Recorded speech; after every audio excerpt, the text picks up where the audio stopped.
Allez les amis, bonjour, bienvenue sur la chaîne The Web Plastic Model.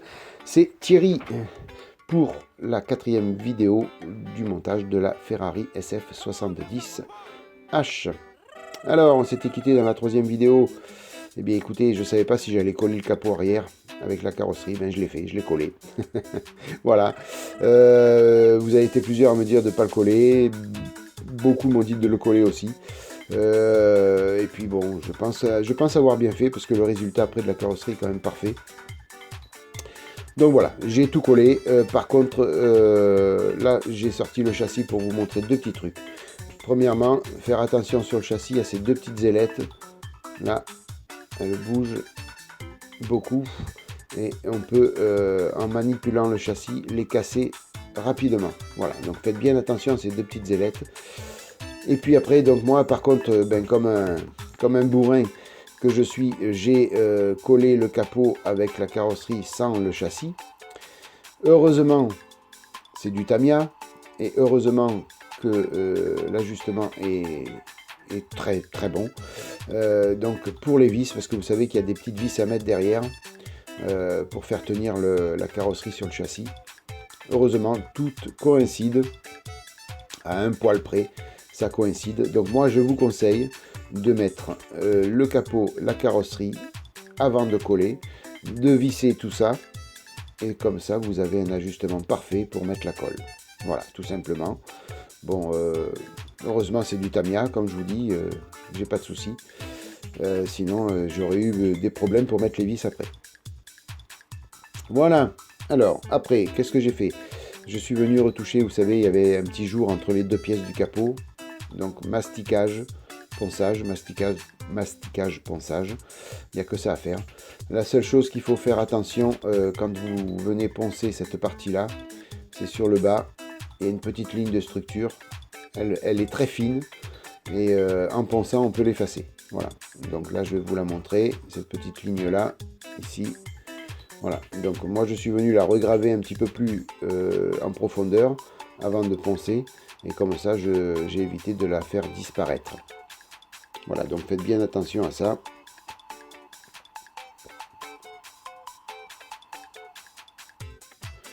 Voilà, ce qu'il faut aussi, quand vous poncez, faites attention de ne pas poncer les lignes de marquage des lignes de séparation de peinture. Hein, elles sont fines, donc on peut les laisser. Et puis après, pour cette pièce, la prise d'air. Donc théoriquement, si on veut être conforme à l'origine, là, les parties que je vous montre là, les petites lignes qu'il y a ici, sur le côté, n'existent pas. C'est d'un seul tenant avec la pièce du dessous. Donc normalement, il faudrait mastiquer et poncer. Mais on se retrouve très proche des lignes de structure et après en dessous, c'est très difficile. Donc moi, j'ai pris l'option de laisser comme ça. Après, chacun fait ce qu'il veut. Si vous avez envie de poncer et de mastiquer, faites-le. Ça correspondra vraiment, ça collera à la réalité. Moi, en attendant, je laisse comme ça. Ça ne me pose pas de problème pour moi. Mais voilà, si vous voulez vraiment coller à la réalité, poncez et mastiquez. Voilà, j'ai repassé un petit coup d'après-gris pour revérifier un petit peu et checker le parti où j'ai poncé. Surtout la partie ici, donc où ça a été mastiqué. Et puis, ben, écoutez, c'est parfait. Voilà, je suis vraiment content du résultat. Donc on va pouvoir avancer. Pardon, excusez-moi. Eh ben, dia. Voilà, j'ai bien baillé. On va pouvoir avancer maintenant sur la peinture. Donc là, il va falloir encore passer de l'après blanc, puisque la peinture est rouge. Donc je ne vais pas peindre le rouge directement sur le gris. Sinon, après, on se retrouve avec un rouge un peu trop foncé. Donc on va repasser de l'après blanc. Il y a un morceau de peinture blanche à faire aussi sur l'aileron. Je vous en avais parlé dans la vidéo 3, puisqu'il y a un décalque blanc à poser. Donc il vaut mieux peindre en blanc.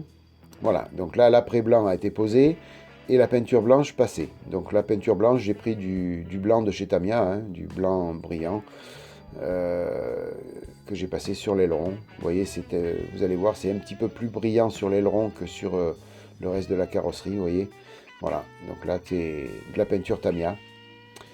Ça permettra d'avoir un meilleur collage de la bande cache, ici, qu'on va coller. Parce que brut directement sur l'apprêt, j'ai eu souvent des soucis de l'apprêt venait un petit peu capter le collant de la bande cache et l'apprêt restait pégueux. Et voilà, j'ai préféré peindre en blanc. J'aurais pu laisser le blanc de l'apprêt, mais j'ai préféré. Voilà, alors maintenant, qu'est-ce qu'on va faire? Eh bien écoutez, on va découper. On va découper les gabarits pour cacher le blanc. Puisque Tamia nous a fait l'honneur de mettre ça dans la boîte. Donc c'est hyper pratique. Par contre, c'est pas prédécoupé. Le seul petit souci, c'est que ce n'est pas prédécoupé. Donc il va falloir nous le découper. Bon, ça se fait facilement, les amis. Il y a une partie droite déjà, donc on peut faire ça avec une règle et un cutter. Et puis après, le reste avec un cutter qui coupe très très bien. Écoutez, vous faites ça à la main. Hein. Vous suivez le trait. Donc là, ce que je vais faire, moi j'ai un cutter, vous savez, pour nettoyer les pièces plastiques. Et un cutter pour ne découper que le papier. Voilà. Donc je vais... là, celui-ci, c'est pour nettoyer les pièces plastiques. Donc je vais retirer la lame qui est assez fatiguée. Je vais récupérer la lame de celui qui me servait pour le papier. Voilà. Ici. Que je vais mettre là. Et je finirai cette lame sur le plastique. Et puis je vais mettre une lame neuve pour découper la bande cache. Voilà, ça me permet un petit peu de... Comment dire, pas d'économiser, mais de finir vraiment les lames de cutter. Voilà. Parce qu'elles sont, quand on coupe que du papier, elles sont pas trop usées. Donc je préfère faire comme ça, voilà. Celle du plastique, elle est vraiment usée, donc je la jette. Là, ça rentre pas, donc il va falloir quand même, avant de se couper un doigt, faire en sorte que ça rentre mieux.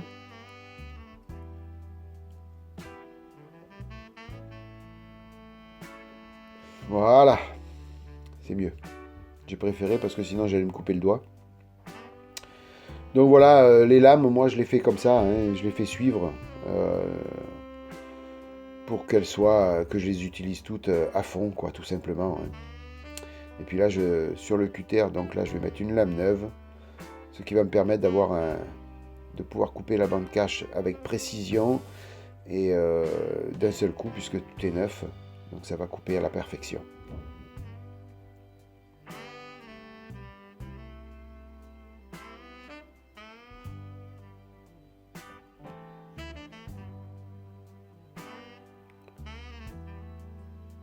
Voilà, donc je prends un petit raidelet, une petite raide, vous prenez quelque chose de droit, et puis on vient découper la première partie.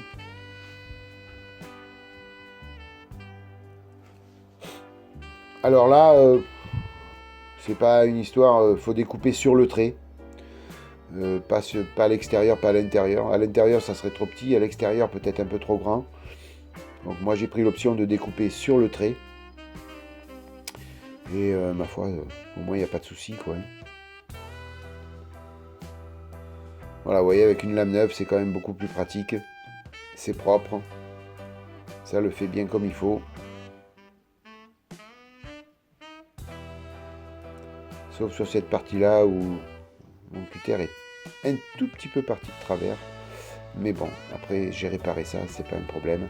Voilà, donc là pour découper, vous voyez, tout ce qui est arrondi, ben, vous faites 1 cm par 1 cm. Hein. En restant sur le trait, vous allez y arriver sans problème.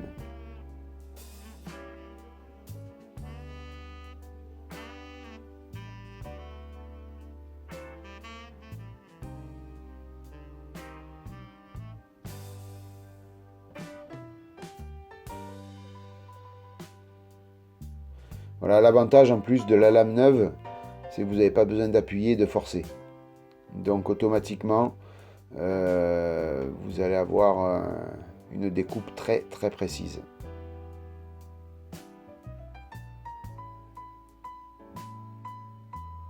Voilà. N'essayez pas de faire toute la longueur complète, hormis si vous avez la possibilité de ne pas trembler. Moi, je préfère faire centimètre par centimètre, histoire que ce soit quand même beaucoup, beaucoup plus précis.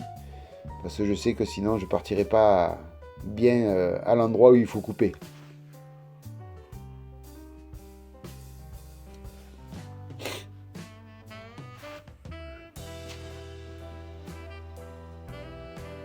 Voilà, après il n'y a plus qu'à coller ça sur la partie que l'on doit venir protéger pour conserver le blanc.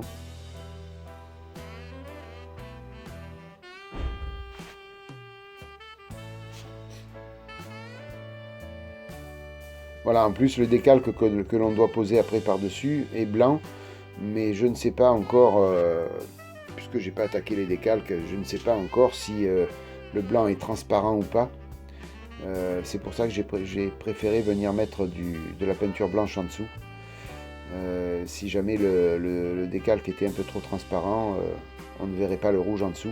Je sais que sur certains décalques, on aperçoit la peinture en dessous s'il est trop transparent. Voilà, après, donc il suffit de mettre la bande cache bien là où il faut qu'elle soit. Et après, ça se fait tout seul.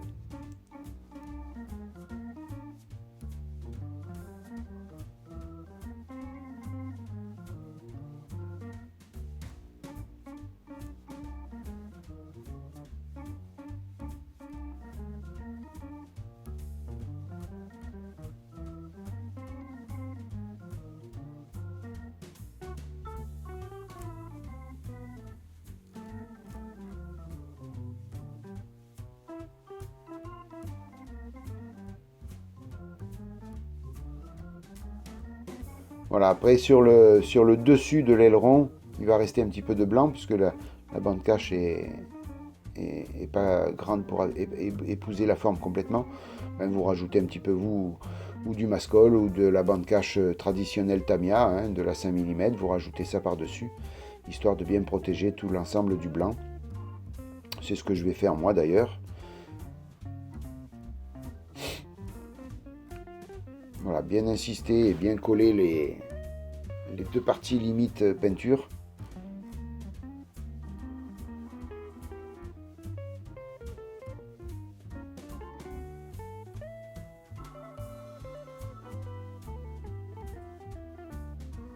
Voilà, vous voyez, ça se fait tout seul, hein, c'est quand même assez pratique, c'est parti, pas prédécoupé, mais c'est parti à la dimension qu'il faut au niveau du masquage. Donc ça c'est bien pratique. Vous voyez, après j'ai utilisé un peu de la bande cache de partout pour fignoler le dessus et le côté, histoire que le rouge ne vienne pas s'intercaler là où il ne faut pas.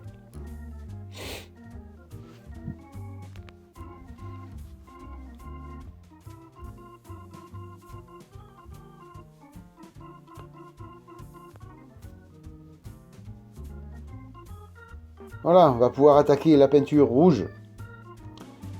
Le très joli rouge Ferrari.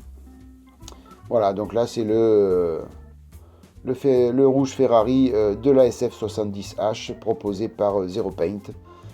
Voilà, je ne vous ai pas fait le médaillon aujourd'hui. Je vous prie de m'en excuser. Je vous ai montré le pot de peinture à la main. Voilà, donc la Zero Paint, c'est des fines couches, sur des fines couches, sur des fines couches, sur des fines couches. Voilà, pour éviter de la faire craqueler. Si on fait trop mouillé d'un coup, elle craquelle et ça fait pas beau du tout. Donc là, faut prendre son temps, tout simplement. Fine couche, on laisse sécher un petit peu, fine couche, et ainsi de suite.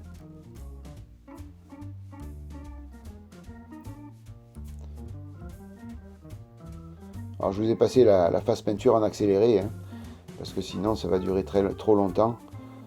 Parce qu'à faire des fines couches comme ça, on passe un petit peu de temps à obtenir le rouge définitif. Alors beaucoup de recoins hein, sur cette carrosserie, ne pas oublier de faire les dessous, il y a tout plein de petits ailerons à droite, à gauche, donc bien insister de partout. Alors le dessous, je le peins en rouge aussi, bien qu'après il va être peint en noir satiné. Mais ça me permet de peindre tout en rouge et de n'avoir aucun loupé. Il suffit qu'on pense qu'il y ait du noir satiné qui va venir, on ne peint pas, puis après et le noir satiné ne va pas jusqu'au bout et on aura un coin blanc. Donc j'ai préféré peindre tout en rouge.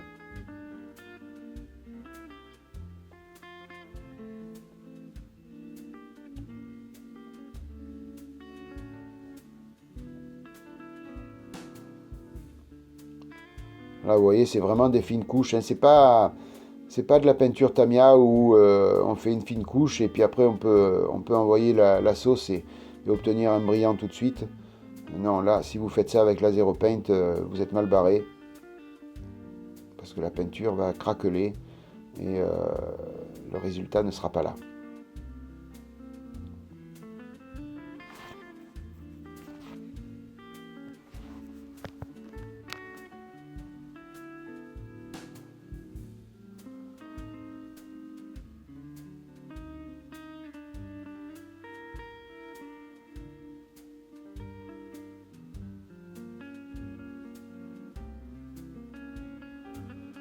Voilà, c'est une peinture, quoi qu'il arrive, la Zero Paint, elle sera toujours satinée.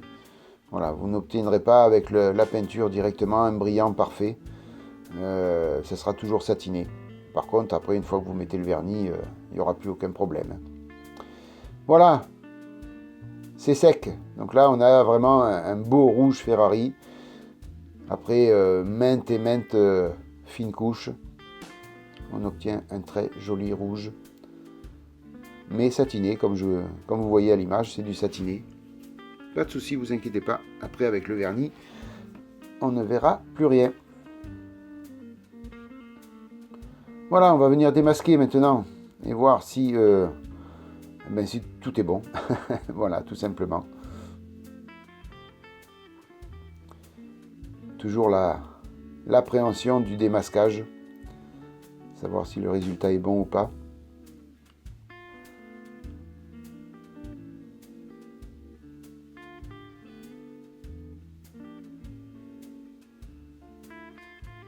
En plus, c'est très fin, donc évitez de casser la pièce aussi, de casser la carrosserie.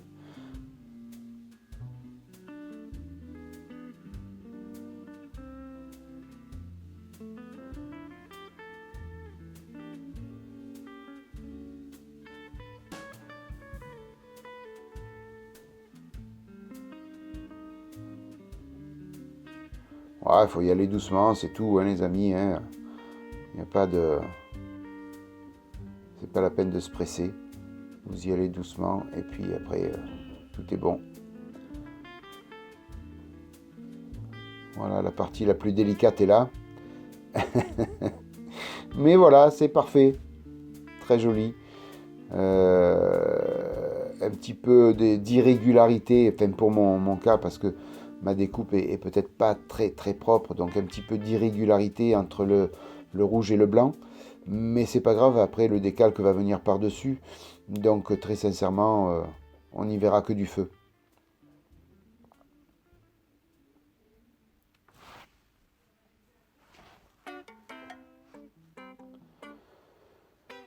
Voilà les amis, la période qui angoisse tout le monde, le démasquage est terminé et tout s'est très bien passé. Donc vous allez voir le résultat.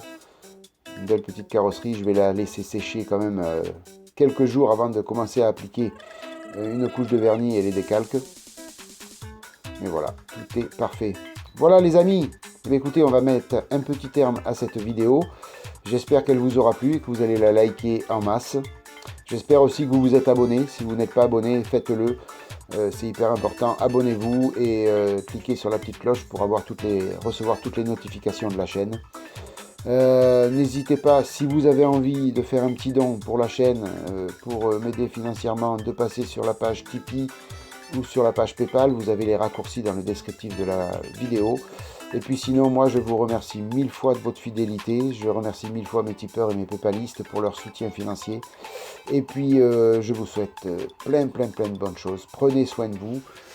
Passez une bonne matinée, une bonne soirée, une bonne journée les amis. À bientôt, à plus, ciao.